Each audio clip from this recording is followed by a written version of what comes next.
Hi, everybody. Welcome back to Patriots History. We are reading through a Patriots History of the United States. Man, this is lesson 187. Can you believe that? It's a lot of lessons. And we're not even, I would say we're not even maybe 45% of the way through the book. We're not halfway through yet. So we are in chapter 13. Building Best, Building Greatly, one of my favorite chapters. And of course, I like all of them. Sort of like that scene in The Chosen where Jesus tells one of his disciples to go pick out a scroll for him to read in the temple and goes, "Oh, I like this one." One of my favorites, something like that. So this will be, I think we'll get through chapter 13 today, whatever time you are.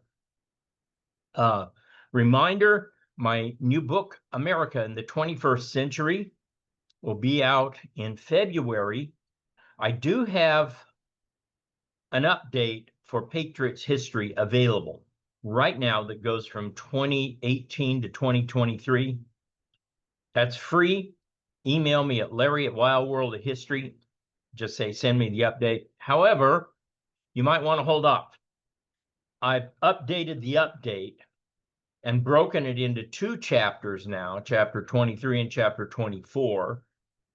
And I'm having various people, including my co-author, Mike Allen, and my business partner, Kathy Heasley, read through this, proofread it, and so on and so forth. And I do think I need to tone down some of the Russia stuff with Trump in the first term, not because it's wrong, just because I think you can really get in the weeds if you weren't following this stuff from day one. And so I'm going to try to make that a little simpler. But point is, sometime before Christmas, I will have available the new update, which will contain both chapters up through 2025. So take your pick if you want the newest update right now. My curriculum does not have the update in it. I don't have new material for that update in there. And it sure won't have the newest extra stuff in there. There are about 20 pages of new information, inserts as I call them, that you might want to plug in throughout the book that do work. That's based on new research since the last edition of the book came out. We are now in our 45th printing of this book. That's pretty incredible. If you'd ever told me in my early career as a historian, writing things like the history of banking in Arizona, that I would write a book that would go into 45 printings, I'd tell you to see a shrink. So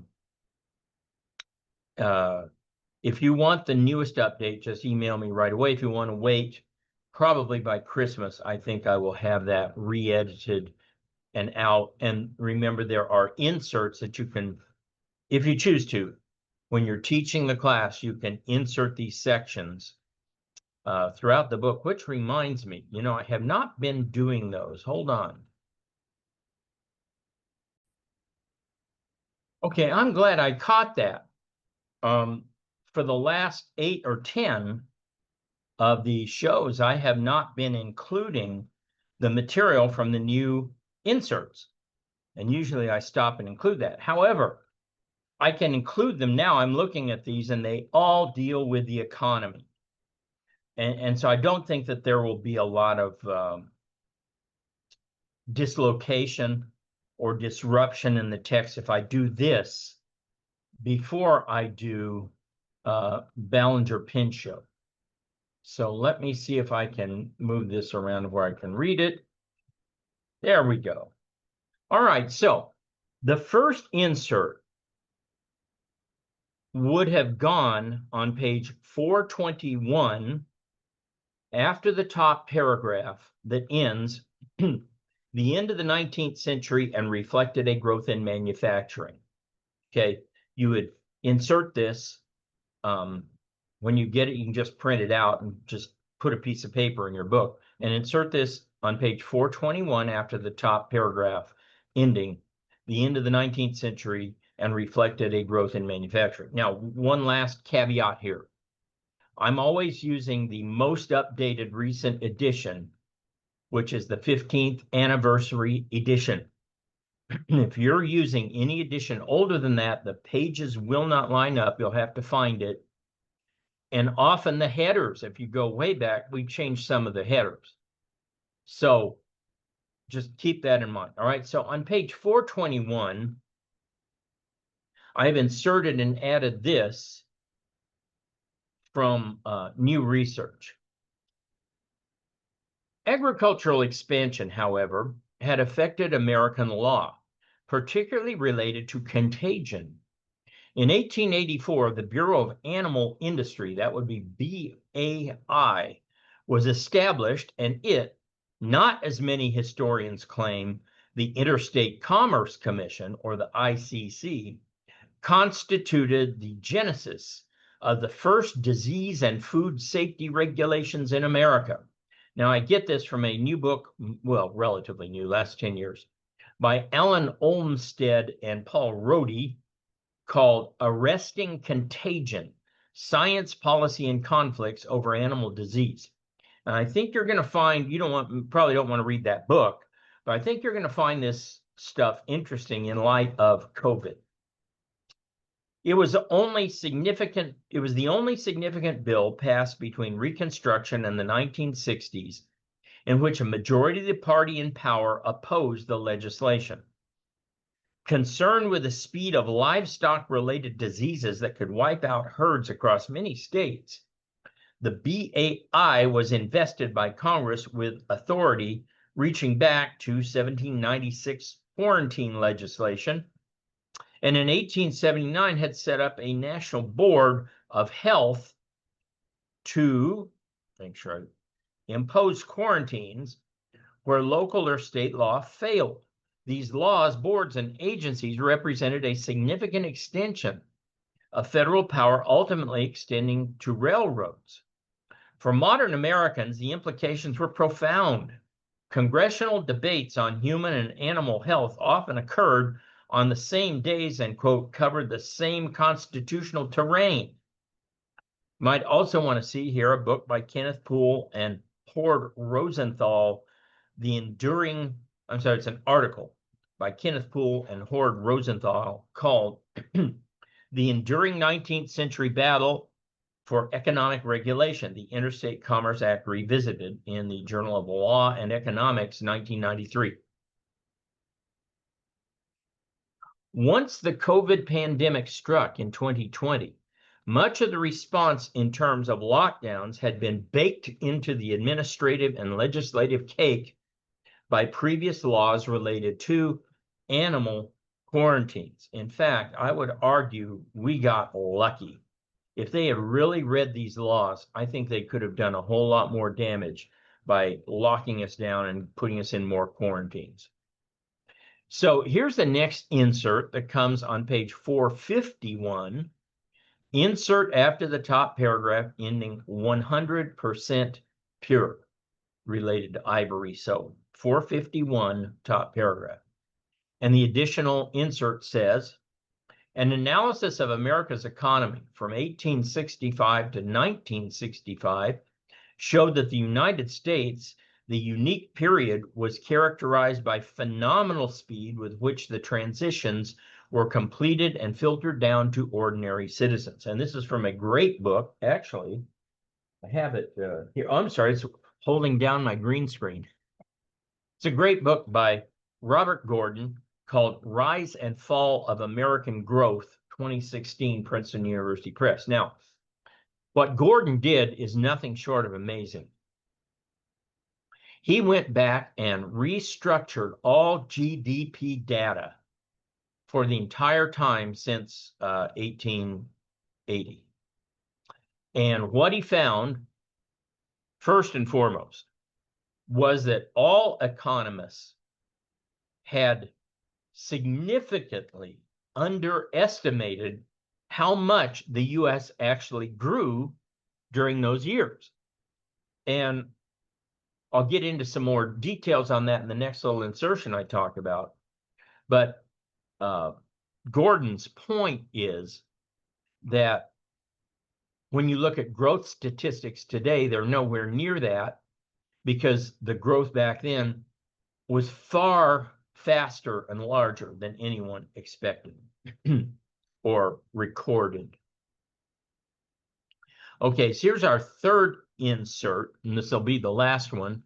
It goes on page 461. Everything seems to end in a 1 here, 421, 51, 61. All you need here is Peyton Manning yelling, Omaha, Omaha.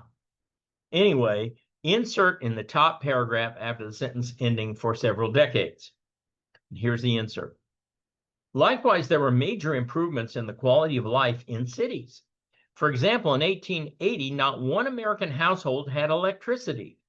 But by 1940, 100% of urban households were wired. Few outside the city had reliable running water in 1880, but by 1940, 94% of urban dwellers had piped water and 80% had indoor toilets. Again, this is all from Gordon, Rise and Fall of American Growth. Nevertheless, the transformation did not occur overnight, especially in transportation, which still largely relied on horses. In Boston, for example, 250,000 people and 50,000 horses shared the streets, 700 horses per square mile. And as late as 1867 in New York, horses killed 4 pedestrians a week. So things changed a lot. Okay, so those are the inserts that I had missed getting up to this point. The next one's on page 512, and I don't think we'll get that far tonight. All of those inserts are in the update that I will send you when you request it. Okay, page 504, Ballinger and Pinchot. A largely prosperous economy had insulated Roosevelt's economic policies, Teddy Roosevelt, and corporate attacks for several years, but that threatened to change in 1907. The economy weakened in March of that year, and the real blow coming in October when the Knickerbocker Trust Company in New York closed.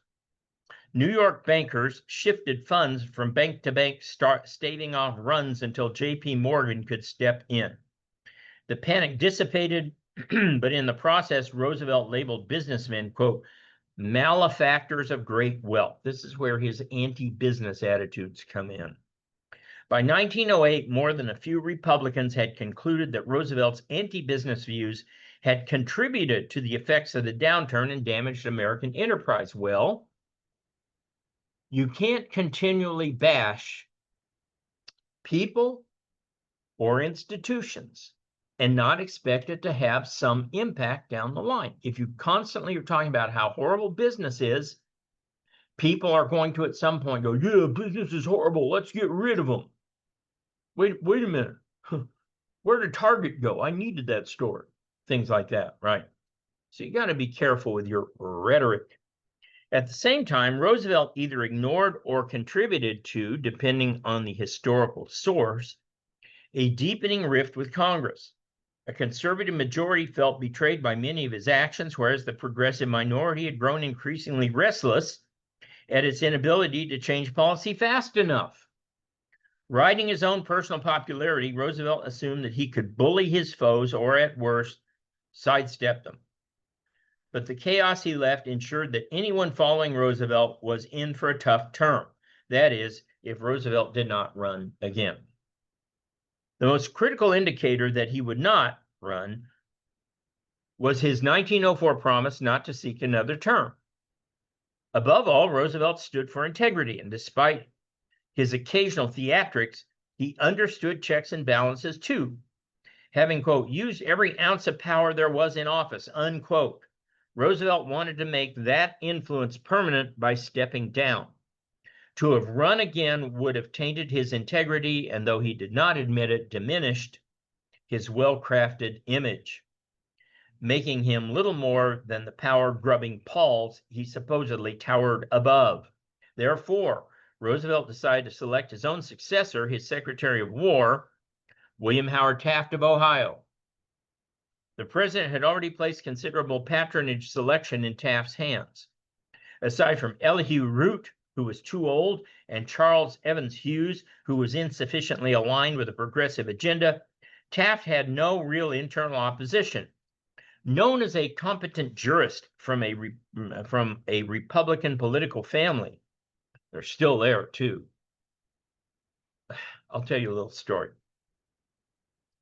From somewhere around, I could get the years off by a couple of years, but somewhere around 2000 to 2008, I think that's the right term. Bob Taft, Robert Taft, I think he's the grandson of William Howard Taft, could be the great-grandson. I'd have to do the math. He was elected governor of Ohio when I was teaching at the University of Dayton. And he ran into some corruption problems. Not enough to make him step down, but enough to taint his legacy. He left, and I can't remember the polls, but I'm sure they were probably in the low 30s or something like that. He was not well liked when he stepped down. At the same time, Senator Mike DeWine, who is the current Ohio governor, these guys don't ever seem to go away. They just go from one office to another. Anyway, Mike DeWine had just lost his election in the 2006 blowout of Republicans by Democrats because people were sick of the Iraq War, because the economy was starting to have early problems. Also because DeWine was anti-gun, and that don't fly in Ohio.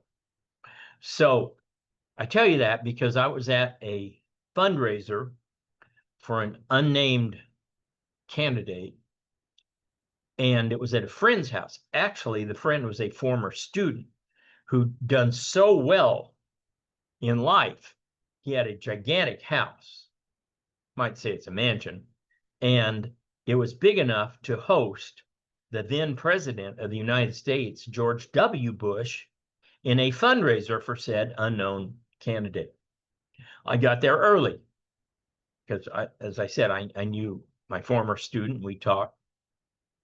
I'm standing in front of the stage, and on one side walks up next to me Robert Taft, Bob Taft. And he's a big guy. He's like 6'5", 6'6". I'm 5'8.5". On the other side of me walks up Mike DeWine, who's about 5'4". Was doop, doop, doop.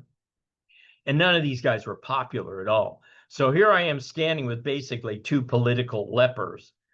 And I didn't move up to them. They came up to me and I'm like, "Hi, how you doing?"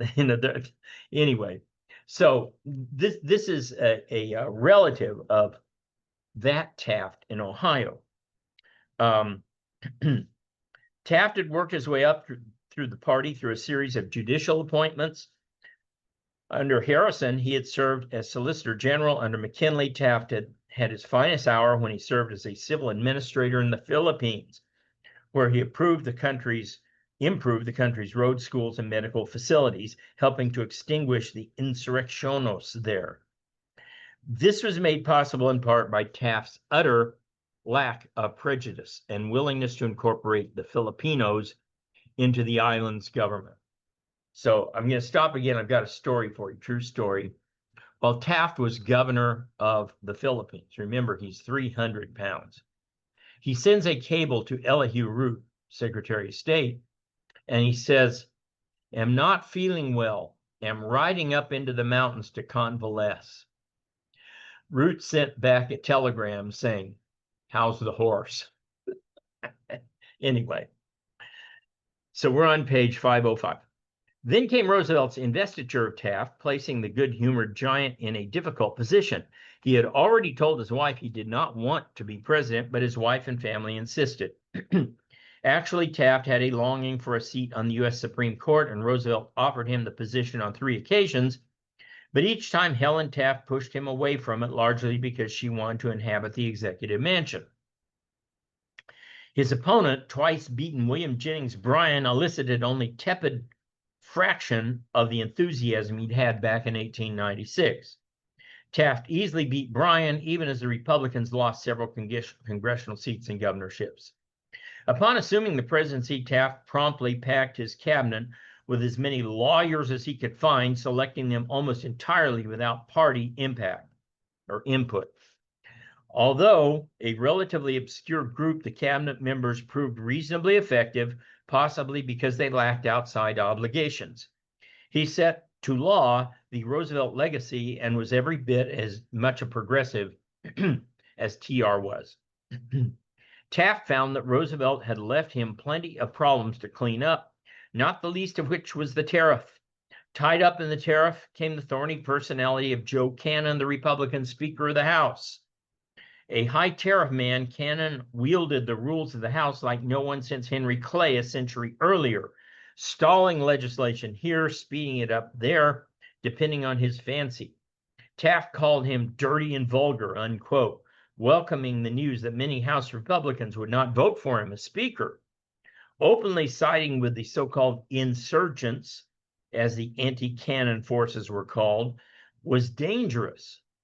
Roosevelt cautioned against it, but Taft plunged into the melee, convinced Cannon had betrayed the party's lower tariff platform. The insurgents held just enough of a margin to swing the vote away from Cannon on a critical procedural issue. Again, Taft short-sightedly offered them his support. But Cannon had not achieved his position of power by meekly acceding to the wishes of others. He let it be known that if the president did not side with him, the tariff bill would be held hostage by his allies. Taft had no choice but to retreat, abandoning the insurgents and acquiescing to Cannon's re-election as Speaker. So you know who held the power there. This placed Taft in the unpleasant position of supporting a Speaker who despised him while alienating the insurgents who now distrusted him. And we saw this in the first term, really, with President Trump a lot. He would support people for their positions. Christopher Wray, people like Kevin McCarthy, people like that who the base who had put Trump in were really opposed to. But Trump was hoping to gain something by having these people feel obligated to him. They didn't. Just the opposite. They now felt like they pulled the strings and that Trump owed them. Whether Roosevelt could have handled the insurgent question differently is debatable, but there's little doubt that he would have surmised Cannon would double-cross him at the first opportunity. The naive Taft did not. Worse, when the House committee assignments came out, the 30 insurgents found themselves stripped of all committee power, which is exactly what they ought to do to people like Ilhan Mullah Omar. Just take all committee power away from her whatsoever. These enemies of America, they can get elected, but they should have zero power in Congress. Anyway, I digress. Worse, when the House committee assignments came out, the 30 insurgents found themselves stripped of all committee power, and the Republican Party announced that it would support loyal candidates in the forthcoming primaries against any insurgents. Taft's political ineptness had cut the rebel faction off at the knees. Now, this brings up another point. You see right here how to ensure party loyalty, how to make sure that your bills get passed and you don't have 4 or 5 people like we currently have, or the Democrats had under Biden, who can mess up your legislation because there's no party loyalty. One way you build that party loyalty is you reward your friends and you absolutely punish, in a political sense, your enemies. You don't give them any committee ships. You put them on the dog cleaner committee or whatever it is, the septic tank committee. But you don't give them any real power, so they have nothing to take back to constituents and say, I did this for you. They can't do that. And that's how you build. I know it sounds crass, but that's how you build loyalty in Congress so that when time comes for a big vote, Supreme Court justice or something like that, you've got the votes. I don't know how many of you are old enough to remember John McCain on a critical vote to eliminate Obamacare. And he walked up, strutted up really, and then did this, gave it the thumbs down and voted against the one vote that killed it in the Senate. Well, see, if you'd had party discipline, that never would have happened. A, McCain never would have been in a position to do that. And B, he never would have gotten a single thing done for his constituents after that. He would have been punished. But the Republicans, especially today, lack party loyalty. Cannon did not. Meanwhile, three defining elements of Taft's administration took shape. Oh, we're not going to get through this today. I'm sorry that those inserts set us back. We'll get through a lot. First was a tariff revision, a topic that is decidedly unexciting to modern Americans, though we're talking more about tariffs today. The tariff remained a political hot potato. Even many former supporters had come to see that it had outlived whatever economic usefulness it ever had, and many argued that it had never achieved the gains attributed to it. But getting rid of it was a different matter. For one thing, since Roosevelt had started to set aside large chunks of federal land, government revenues from land sales had dwindled. He should never have done that. They were already shrinking since all but Arizona and New Mexico had achieved statehood and most of the West had been settled by 1910. Of course, we're excluding Alaska here. Ending the tariff meant replacing it with some form of revenue system that had not yet generated much enthusiasm. Direct taxation, or the income tax, probably in the form of income taxes which had been declared unconstitutional. Nevertheless, the Payne bill was introduced into the House of Representatives in April 1909, passing easily despite resistance from the insurgents. A Senate version, the Aldrich bill, featured some 800 revisions of the low House rates, raising almost all rates. One note, when you have tariffs, in theory, Congress needs to go through and set all of these rates. Now, why is President Trump doing it now? Well, this comes much, much later, but I'm going to explain that today, Congress has basically killed itself. It has made itself irrelevant to the point that it can't accomplish anything anymore. They can't even do a budget. They're still now talking about yet another continuing resolution. So this is what's coming. But back here in 1909, this is what's happening. Many progressive senators, including Robert La Follette of Wisconsin and William Borah of Idaho, resisted the higher rates. These progressives are remarkably homogenous. Most came from the Senate in 1906. Some had attended an Eastern university, and they all came from primarily agricultural Midwestern states. Together, they, quote, took the floor of the Senate to launch perhaps the most destructive criticism of high tariffs that had been made by the elected representatives of the Republican Party, unquote. The Senate rebels put Taft in a box, just as he had the House insurgents, forcing him to choose between lower tariffs, which he believed in, or supporting the Senate organization under Nelson Aldrich. Ultimately, the Payne-Aldrich bill passed, reducing rates somewhat, but leaving Taft weaker than ever. Taft had to some degree staked his presidency on the tariff. That and trust busting, nevertheless, in the jumble of rates, the new tariff probably favored the large Eastern industrialists at the expense of Western raw materials producers. Whenever you have tariffs, it's inevitable. There are going to be some winners, there's going to be some losers as you do the trade-offs. And you say, well, the people always end up paying the tariffs in some part. Recent evidence we have shows that the public ends up paying about 0.02% of the tariffs. The businesses end up eating most of the rest of that in lower profits. Maybe not good, but it's kind of a myth to say the people always end up paying the tariffs. They really don't. They pay a little tiny part of it, as opposed to the income tax where you pay all of it.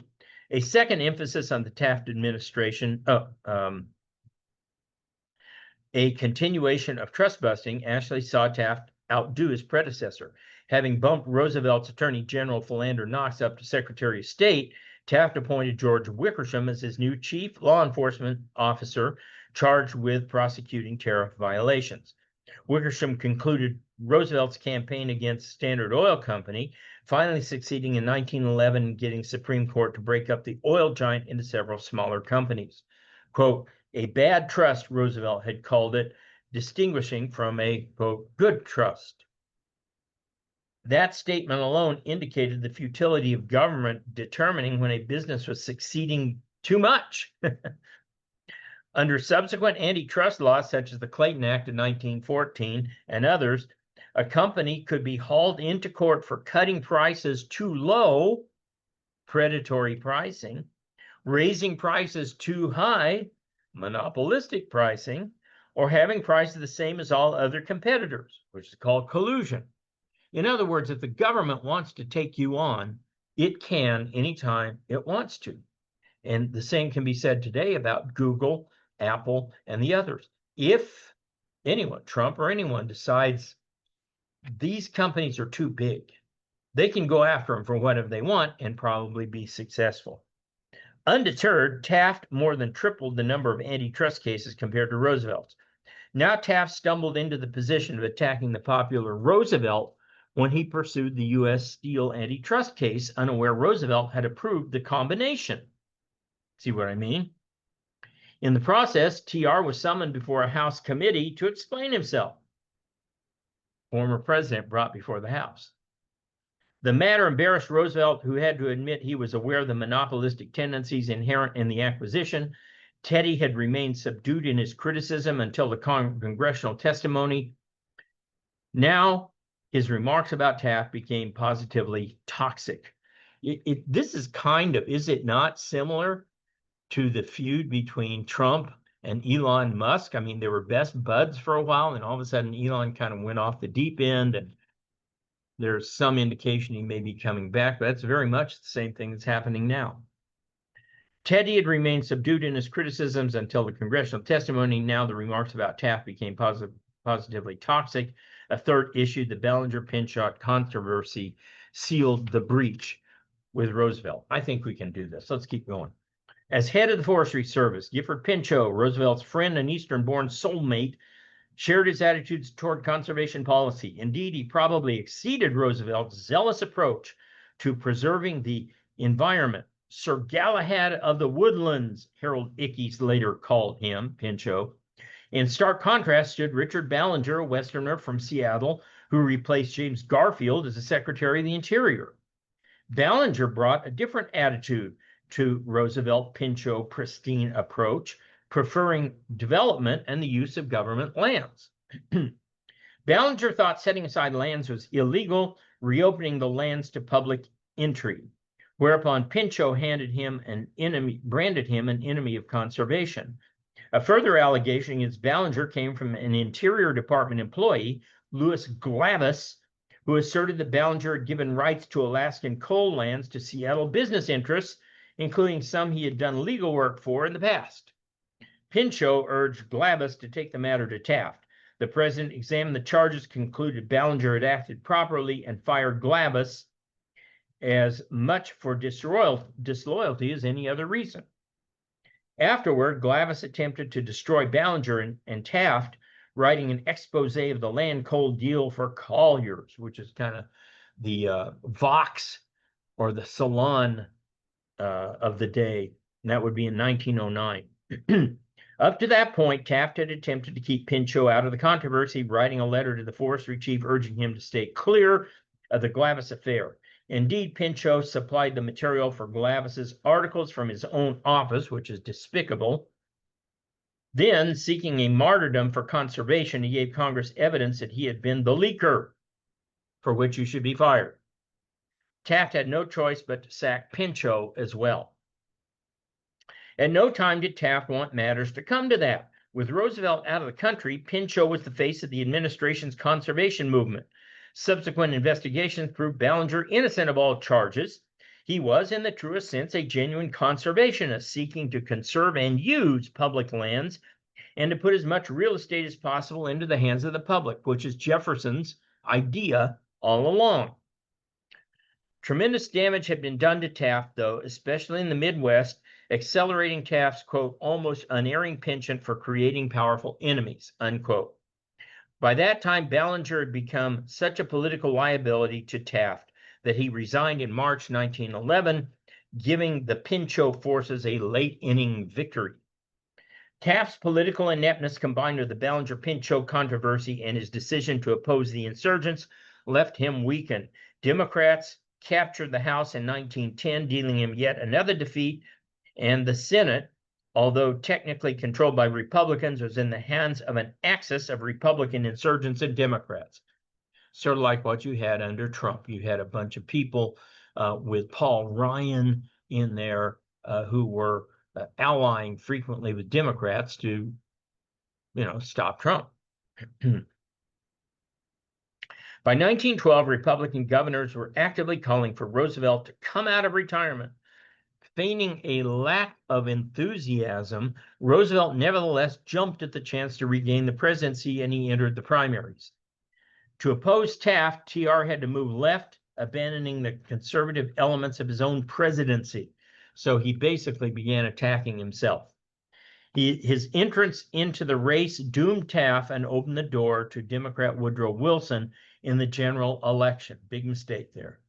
Yet Wilson had more in common with the two Republicans. He would succeed. Yet Wilson had more in common with the two Republicans. He would succeed than he did with many Democrats of the past, including the thrice-beaten Bryan, just as Roosevelt and Taft had more in common with him than they did either McKinley or Harrison. The progressive movement had reached an apex, temporarily eclipsing even party ideology and producing both domestic and international upheavals of mammoth proportions. So that's a great place to stop. We covered a lot of ground. We will start next time. Chapter 14, Wilson. And by the way, I am working right now. I've got the whole book written called Good Government, and I'm right now working on the curriculum itself. I'm through about 4 chapters of the 11-chapter book. And so I will have a government course out next year, a 1-semester course, and I will have a 1-semester economics course out. Government course called Good Government. It'll be a 1-semester course. I don't know what the pricing is, someplace in the neighborhood of $225 regular with a sale convention price that I haven't established yet, something like that. So keep your eyes open if you're looking for that 2-semester government econ course for your high school junior or senior. It's coming. It's on its way, and I'll have it for you next year. All right. I will see you guys back here next time, not next year, as we start the next chapter, War, Wilson and Internationalism.